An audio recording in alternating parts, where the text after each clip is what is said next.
Rebecca asked before you could come with prepared remarks, or you could just wing it. I'm going with just wing it. So last night I did go live with my announcement to run for Minnesota's Secretary of State. And I encourage you to visit my website, which is chip4sos.com. And you can find my Campaign X account at chip4sos. And also I have a Facebook account for the Secretary of State race.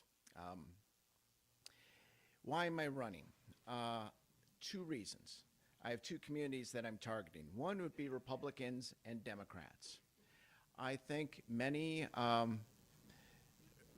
Republicans and Democrats, when elections are razor thin, they lose confidence in the outcome of the elections.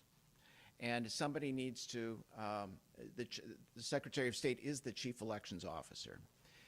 It strikes me as odd that this office is occupied by one of the two teams. If we had a professional football game or a baseball game, a boxing match, we wouldn't have one of the sides choose who's going to be the referee, because the other side is going to go, well, how can we trust that they're being fair about this? Well, for 10 years, I have not been a member of a major party. I made a definitive move to leave the Republican Party and join the Libertarian Party, primarily because of the Libertarian steadfast support for being anti-war and for really reducing the size of government. The national debt right now is at $39 trillion. That's not sustainable. So I'm an independent in that sense. You know, there's 201 seats in the legislature and 5 constitutional offices and 2 U.S. Senate races and 8 congressional races. They're all occupied by either Republicans or a Democrat. And some of those races might be close. There certainly were some close races this last time. And so my argument to Minnesota is have somebody in that space who doesn't have a biased position entering that. But the real reason I'm running is my passion for the third party movement. When I sat down with former chair Chris Holbrook, I don't know, 8 years ago or so, I was kind of cocky, and I had just left the Republican Party and thought maybe I'll run for Senate or Congress. I'll offer myself to you if you're looking for somebody to fill that role. And he said, that's great, but let me tell you, there's the issue of getting our candidates on the ballot, and it requires a lot of signature collection. And so the party may not want to have you run for one of those races, even if it's vacant, because we don't have the manpower to collect the signatures to get everyone on the ballot. I had no idea that that existed. I don't think your typical Republican or Democrat citizen knows that. And disappointingly, I don't think a lot of the elected officials realize that either. They just don't think of us. You know, so we need to collect 2,000 signatures for a statewide office, 1,000 signatures for a congressional race, and for a state legislative race, it's 500 signatures. And I actually think the greatest problem is with the state legislature. 500 signatures in just one jurisdiction, it's hard to collect. I live in a suburban area. I could probably do it myself if I took the time off. But Rebecca, if she wanted to run up in Bemidji, just going door to door would take forever because of the geography. So we need to fix that, and that's why I've been working on this legislation. But I'm always coming across other issues where I learn how the current laws and rules are stacked against the third parties. And so I want to do whatever I can to fix those, whether it's something in the power of the Secretary of State himself or herself, or if it's advocating to the legislature for changes that we ought to do. I just read a book by former Secretary of State Joan Grow. It's written about 5 years ago, and it's called Turnout. She was our Secretary of State for 24 years. And I was looking for one reference in her book to third parties. She didn't think of us at all. And it was disappointing to me, and I'm actually trying to reach out to her. She's in her 90s, I think, now, because I'd be curious what she thinks about this proposal that Drew Roach has been working on. They don't think of us. And so I'm not doing this for the Libertarian Party. I'm doing this for all the third parties and all the independent candidates to give them a better shake so that voters have more opportunity to vote for choices other than your Republican or your Democrat, or worse, just a Republican because no Democrat challenged them, or vice versa. So that's my case for running.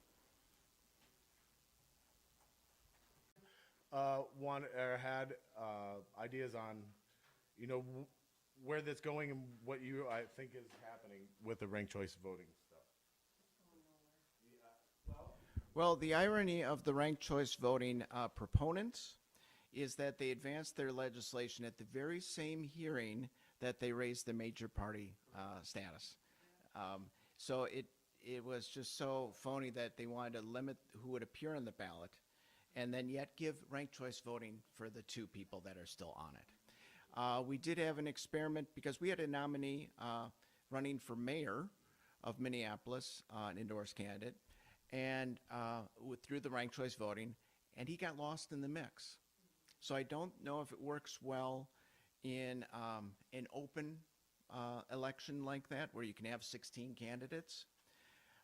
I am open to the possibility that ranked choice voting offers a real promise for third-party candidates. There are, especially for races like Senate and governor, where people really support our candidates. They want to vote for our candidates, but they're also very concerned about the opponent winning. The presidential race, we had a lot of people, we can't have Harris win, or we can't have Trump win. And so they wouldn't vote for our candidate. I'm open to the promise of that, but I don't know if it's going to prove to work. But you know what? The definition of madness, doing the same thing over and over again, not having a good result. I think it's worth pursuing that if we have candidates who actually can get on the ballot.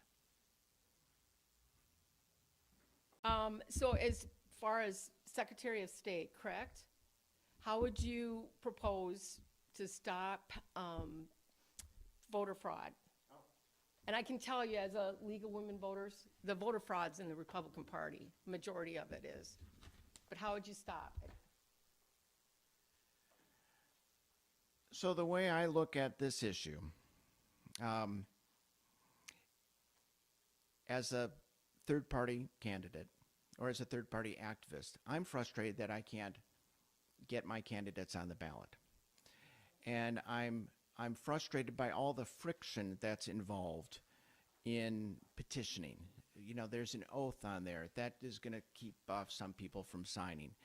There's all these little things that together make it really difficult for us to get on the ballot. So I just have a bias. I'm frustrated if I can't vote. I think people ought to be able to vote. It is our constitutional right. It's not a privilege. Now, fraud. Same-day voting. In our state, you can vouch for 8 people. I'm actually okay with that, because there are going to be circumstances where somebody just moved. I was talking with, who was it that's moving to, oh yeah, you're going to move to either Virginia or Albert Lee. You didn't know. You may not have your ID set by that time, but you're ready, you live there and you want to vote in say, Virginia. You may not have the papers to show that. Same-day registration allows people to vote at the last instance. More turnout, that's great. I think everyone who is entitled to vote ought to be able to vote. And if there are barriers that prevent them from doing so, yeah, I have a problem with that, because it's our right to vote. Here's the problem. in Minnesota, we have no provisional ballots. So somebody who's challenged at on election day for that registration, where I think we agree that that's where a lot of the fraud could occur, their ballot is counted. And I'm sorry, you know, it's kind of like you don't want to imprison people if there's the chance that you're going to accident, or you don't want to kill people if you're accidentally going to kill an innocent person, right? We have to be very careful about that. So I want people to be able to vote. But I don't want to count their votes until we can verify it. So we can have a few more days, maybe longer, to verify those votes. I think that's a way for both sides to maybe not get what they want. And it's not a compromise. It's just the right thing to do.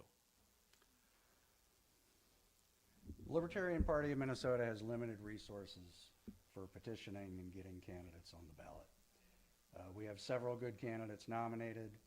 Rebecca Whiting for U.S. Senate, who earned a record number of votes for us 2 years ago and secured our minor party status 2 years ago. The same issue is relevant this year, though. We have to continue to preserve our minor party status. We have Rebecca Whiting, a very strong candidate. We have Charlie Kuklins, nominated for an office which is of high public visibility. The auditor, even though technically the fraud in Minnesota hasn't been related to the state auditor position, it's the legislative auditor position in the voters' minds. Auditor will get a lot of attention. Chip, Secretary of State, is a third office that we will need to be petitioning, collecting over 2,000 signatures for.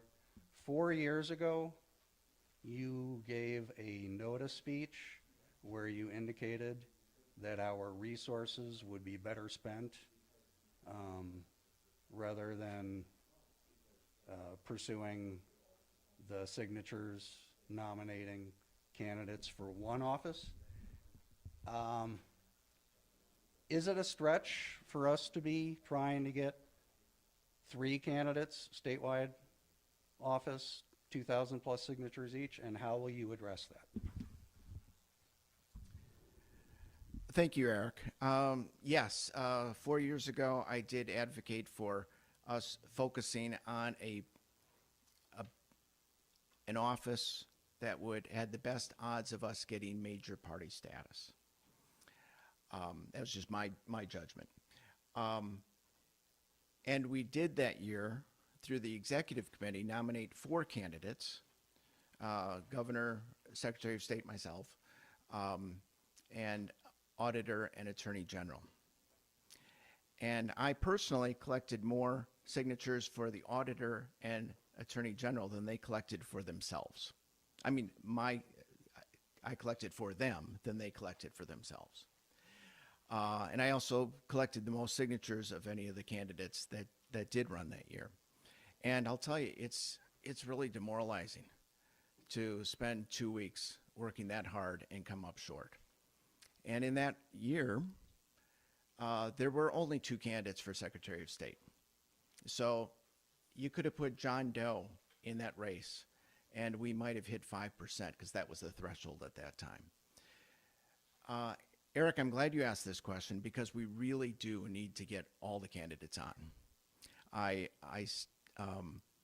We can do it, and I just ask you, we're only 2 weeks is when we're doing this, but we need to get all of us on. I still selfishly believe, and I want to say it's objectively, but it's of self-interest, that the Secretary of State race provides us the best opportunity to get the highest percentage vote in the statewide race. We have multiple candidates running for auditor and other parties, so we have the challenge of cannibalizing the vote for the protest vote, so to speak. A Senate or a governor race, we're not doing a governor race. The major parties, their members are really committed to victory. Or conversely, they really want to make sure their opponent doesn't win. the other major party doesn't win, they're less likely to throw us a bone. That was a theory that Chris Holbrook gave to me when he sat down with me that first time. And I believe it. I don't think people care as much about Secretary of State or Auditor. Maybe Attorney General, because we have one who has such a high profile. But especially I think Secretary of State is just it's a race most people are willing to be flexible. And I think it's uniquely suited again for somebody who's not a major party member to occupy that office.